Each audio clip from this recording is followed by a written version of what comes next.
Tamil mint நேயர்களுக்கு வணக்கம். இந்த வீடியோவில் எதை பற்றி பார்க்க போகிறோம், எதை பற்றி பேச போகிறோம் அப்படின்னா, எப்போவுமே தமிழ் சினிமாவை பொறுத்த வரைக்கும் சர்ச்சை அப்படின்னு வந்தாலே அந்த இடத்துல வந்து சிம்பு பேர் தான் வந்து மேக்ஸிமம் ஃபஸ்ட்டு சொல்லுவோம்.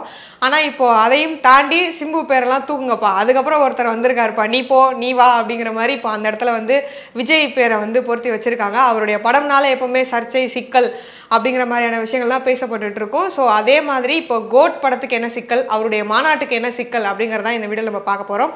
நம்மளோட பேசுறதுக்காக நந்தா அவர்கள் இணைஞ்சிருக்காங்க. வணக்கம் நந்தா. வணக்கம் அபி. இன்ட்ரோவில் சொன்ன மாதிரி சர்ச்சை நாயகன் அப்படின்னே வந்து விஜய் சொல்கிற அளவுக்கு வந்து எந்த பக்கம் போனாலும் அடி அடின்னு அடித்து அவரை வந்து சோஷியல் மீடியாவில் ட்ரோல் பண்ணுறதுலேருந்து எல்லா இடத்துலையுமே வந்து வச்சு செஞ்சிட்ருக்காங்க. என்ன தான் நடக்குது, படத்துக்கு ஒரு பக்கம் பிரச்சனை கிளம்புதுன்னா இந்த பக்கம் மாநாடுக்கு ஒரு பக்கம் பிரச்சனை நடக்குதான், என்ன சம்பவங்கள்?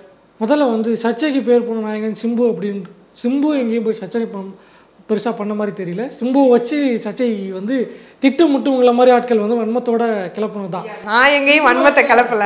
சிம்புவை விட அதிகமாக சர்ச்சையில் சிக்கிய நபர் வந்து விஜய். ஆரம்ப காலகட்டத்திலேருந்தே அவர் வந்து ஒரு சீன் நடிச்சிருப்பார். அந்த சீன்லாம் வந்து சொல்ல முடியாத அளவுக்கு இருக்கும். அவருக்கு ஆரம்ப காலத்தில் வேறு பேர்கள்லாம் இருந்துச்சு, அதெல்லாம் இப்போ நம்ம சொல்ல முடியாது. சரி, ஓகே, அதை விட்டுருவோம். நீங்கள் சொன்னதுனால இப்போ நான் ஒரு வார்த்தை சொல்லிக்கிறேன். இங்கே வந்து நான் வந்து சிம்பு வந்து போர்ட்ரேட்லாம் பண்ணலை. எனக்கும் சிம்பு அவர்களுடைய படங்கள் பிடிக்கும். ஓகே, நான் வந்து இதை வந்து பேசலை. இப்போ ரீசெண்ட் டேஸ்க்கு கொஞ்சம் முன்னாடி வந்து அடிக்கடி வந்து அவருடைய பேர் அடிபட்டது இல்லையா, அதனால தான் வந்து நான் அந்த ஸ்டேட்மெண்ட் சொன்னேனே தவிர்த்து எனக்கு பர்சனல் வெஞ்சன்ஸ் இல்லை அப்படிங்கிறத நான் இந்த இடத்துல சொல்லிக்கிறேன். கோட் படத்துக்கு சிக்கல் அப்படின்னு ஒரு உருட்டை ஆரம்பிச்சிருக்காங்க. எதுக்கு இந்த உருட்டு அப்படின்னா, அரசியலுக்கு வராரு. இப்போ வந்து மைலேஜ் தரணும், அந்த பப்ளிசிட்டி பிரியர் அப்படின்னு இருக்கும்ல. ஏதாவது படத்துக்கு ஒரு கொலவரை குத்துடணும், நம்மளே குத்துட்டு இப்போ பார்த்தீங்களா இவங்க எதிர்த்துட்டாங்க அவங்க எதிர்த்துட்டாங்க, தலைவா டைம் டு லீட்னு போட்டு ஆரம்பித்து வரிசையாக எடப்பாடி கிட்ட பம்முனதுலேருந்து எல்லா வேலையும் பார்த்தாங்க. ஏற்கனவே லியோ படத்துக்கே வந்து ஆடியோ ரிலீஸுக்கு வந்து எங்களுக்கு வந்து கொடுக்க மாட்டேன்னாங்க அப்படின்னு ஆரம்பித்தாங்க. ஆடியோ ரிலீஸுக்கு கவர்மெண்ட் என்ன சொல்லிச்சு, நாங்கள் கொடுத்துட்டோம் தம்பி, இவ்வளோ தான் லிமிட்டு கொடுத்துருக்கோம், அதுக்குள்ளே நீ கூட்டம் கூட்டு அப்படின்னாங்க. அப்புறம் நாங்கள் இல்லை வேண்டாம் நாங்களே வாபஸ் வாங்கிக்கிறோம் அப்படின்னு ப்ரொடியூசர் தரப்புல வந்து சொல்லிவிட்டு அப்புறம் திருப்பி அதை சக்ஸஸ் மீட்டாக அதே இடத்துல வச்சு நடத்துனாங்க. இப்பவும் அப்படி தான் வந்து ஒரு விஷயத்தை இவங்களாம் வந்து அதை பிரச்சனை அப்படின்னு திசை திருப்புறத பார்க்க முடியுது. என்ன அப்படின்னா, இதுக்கு முன்னாடி வந்து வாரிசு துணிவு படம் வரும்போது ஒரு பிரச்சனை வந்துச்சு. 1 மணி ஷோ 4 மணி ஷோ இருந்துச்சு. துணிவுக்கு வந்து 1 மணி ஷோ, வாரிசு வந்து 4 மணி ஷோ. அதில் வந்து அந்த செலிப்ரேஷன்ஸில் ஒரு ரசிகர் வந்து இறந்துட்டார். நிறையா வந்து நம்ம செலிப்ரேஷன்ஸில் உயிரிழப்புகள் நடக்கிறத பார்க்க முடியாது. அதில் வந்து ஒரு இறந்துட்டார் அப்படின்னோடனே இதுக்கப்புறம் வந்து 4 மணி ஷோ கிடையாது அப்படின்னு ஒரு விஷயத்த சொல்கிறாங்க. சொன்ன உடனே வந்து இவங்க என்ன சொல்கிறாங்க, வேணும்னே விஜய்க்கு எதிராக பண்ணுறாங்க, திட்டமிட்டு பண்ணாங்க அப்படின்னு ஒரு குறுக்க முறுக்க உருண்டுட்டு கிடந்தாங்க. ஆனால் அதுக்கு பிறகு எந்த பெரிய ஹீரோ படத்துக்கும் 4 மணி ஷோ கொடுக்கல. அதுக்கு முன்னாடி கொடுத்துக்கிட்டு இருந்தாங்க. 8 மணிக்கு கூட கொடுத்தாங்க.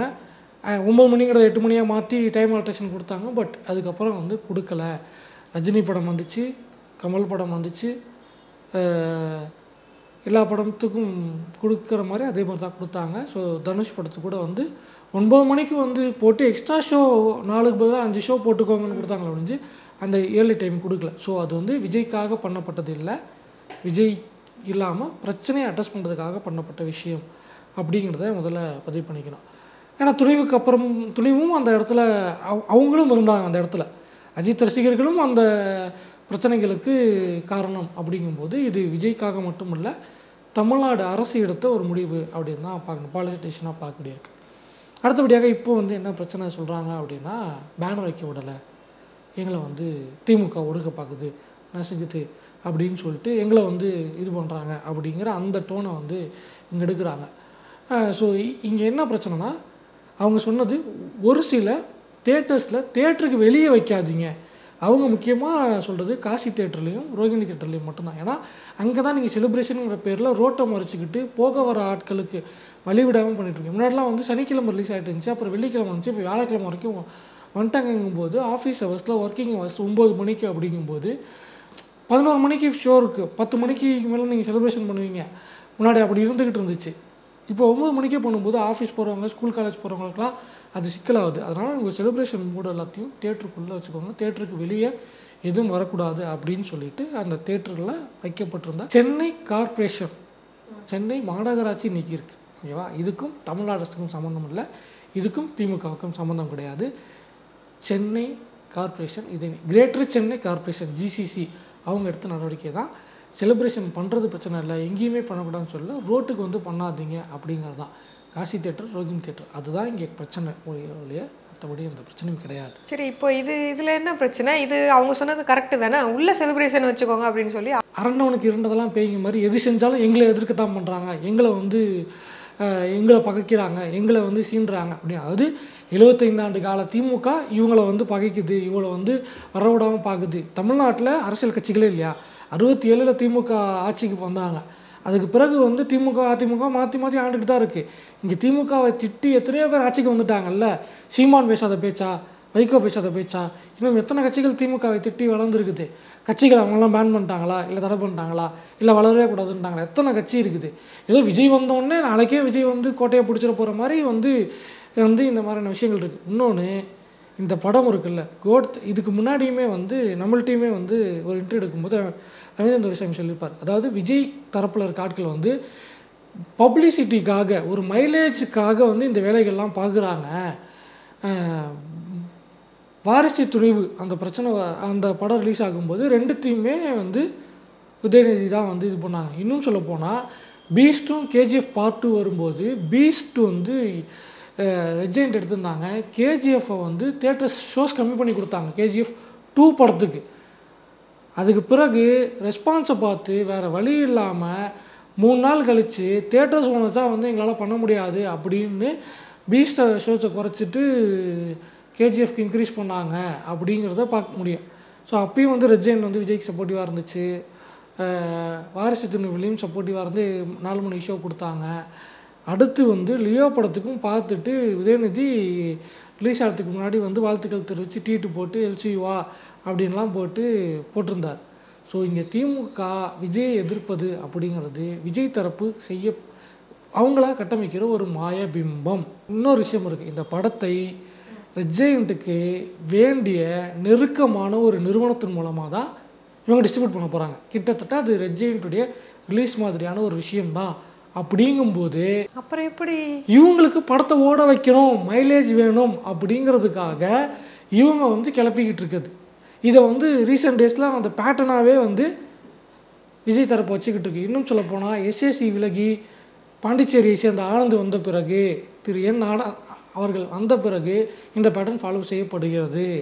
ஃபேக்கான விஷயத்தை வச்சு இது மாதிரிலாம் ப்ரொமோட் பண்ணுறாங்க அப்படிங்கிறது தான் உண்மை. இப்போ அப்படியே அந்த மாநாட்டு பக்கம் வந்து அங்கே என்ன பிரச்சனை அப்படிங்கிறது சொல்லிடுங்க. மாநாட்டுக்கு பிரச்சனை அப்படின்னா இடம் கொடுக்க மாட்டாங்க, திமுக வந்து அமைச்சர்கள் மிரட்டுறாங்க அப்படின்லாம் சமூக வலைதளங்களில் அனானிமஸ் ஆட்கள் பேசுவாங்க. இல்லை விஜய் கட்சி சார்ந்தவங்க அப்படின்னு விஜய்க்கு ஆதரவு விட்டு கொடுக்கக்கூடிய பேமெண்ட் குரூப்ஸ் சிலர் பேசிக்கிட்டு இருப்பாங்க.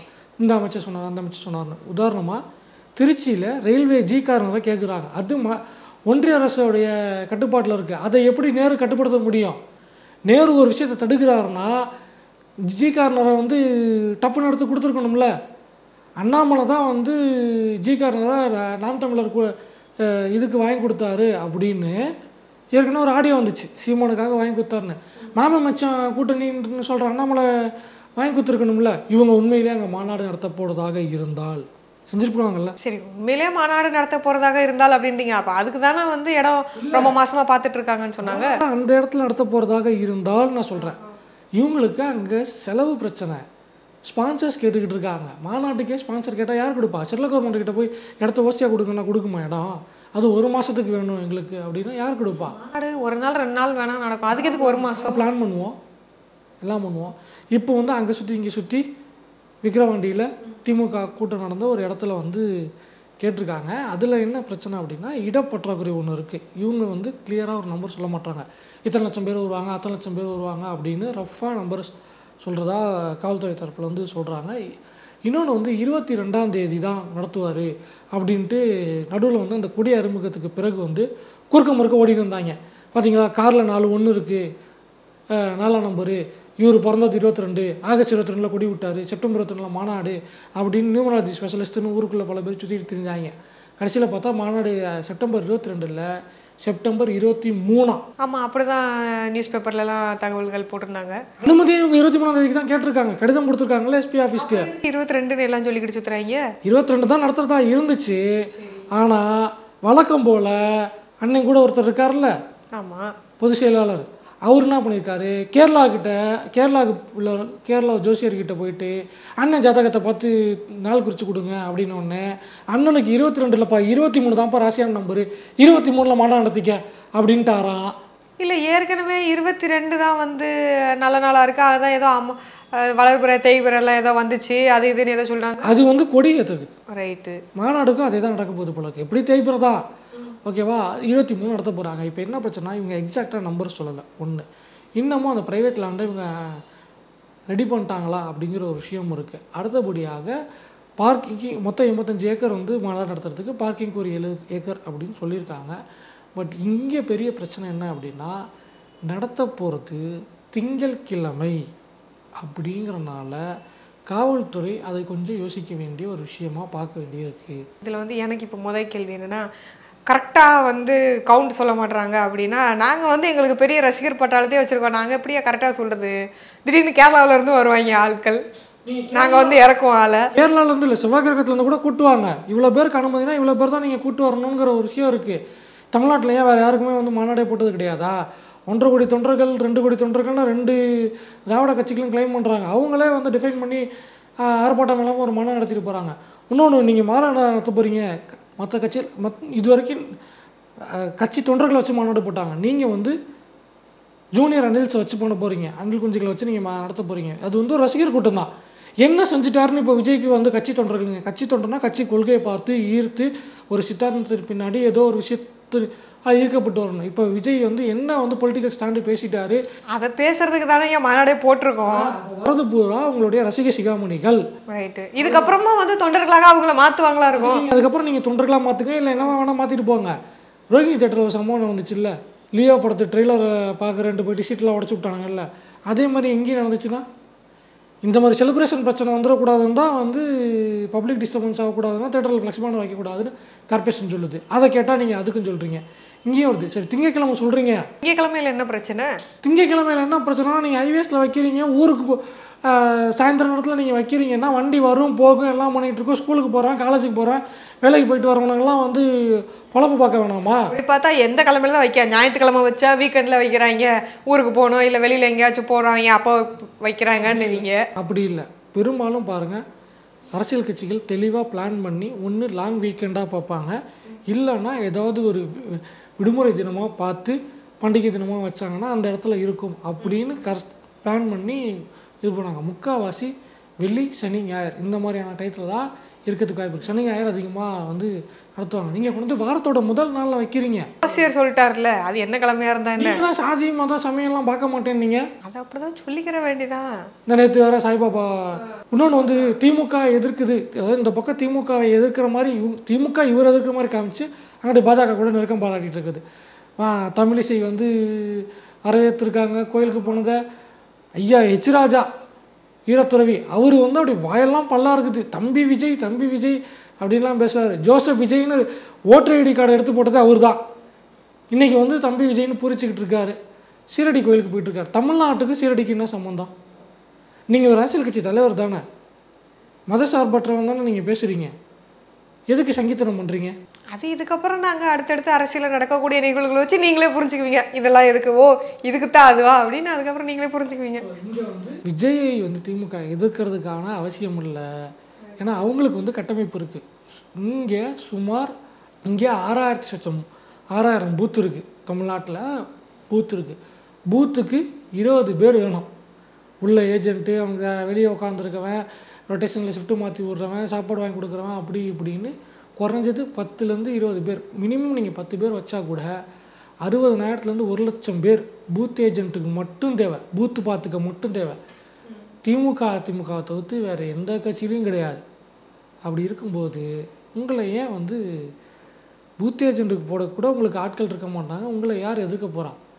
திருநெல்வேலி சைடில் வந்து தூத்துக்குடி சைடில் இப்படி தான் ஒருத்தர் இருந்துக்கிட்டு இருந்தார், அமைச்சர் கூட நெருக்கமாக இருந்துக்கிட்டு இருந்தார். அவர் அமைச்சர் கூட வந்து அமைச்சர் பழக்கம், கோயிலுக்கு போகிறாரு, கூட போகும்போது ஏன் ரசிகர் மன்றத்தில் இருந்துட்டு நீ எப்படி கோயிலுக்கு போகலாம், நான் உன்னை நிர்வாகியாக நாங்கள் வந்து மன்றத்தை நிர்வாகத்தை அப்படியே கட்சியாக மாற்றிட்டோம் அப்படின்லாம் கதை சொன்னோடனே எனக்கு மன்றம் வேணாம், எனக்கு வந்து கட்சி தான் முக்கியம் போகிறேன்ட்டு ஒரு திமுகவில் அஃபிஷியலாக ஜாயின் பண்ணிக்கிட்டார்.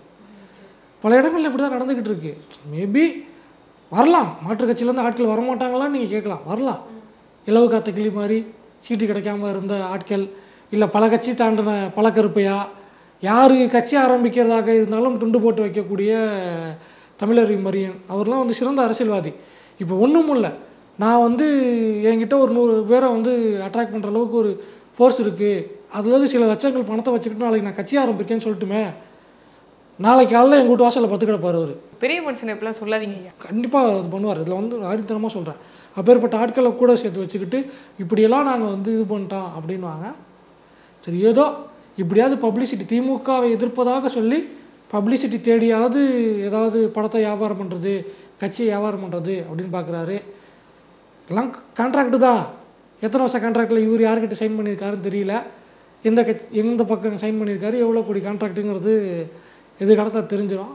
ஒரு சம்பவம் 5ஆம் தேதி, இன்னொரு சம்பவம் 23ஆம் தேதி தானே, எல்லாம் இந்த செப்டம்பருக்குள்ளேயே தெரிஞ்சிடும் எப்படி இருக்க போகுது, அடுத்து என்ன ஸ்டாண்ட் எடுக்க போகிறாங்க அப்படிங்கிறது 23ஆம் தேதியே தெரிஞ்சிடும். மீண்டும் மற்றொரு வீடியோவில் சந்திக்கிறோம். நன்றி, வணக்கம்.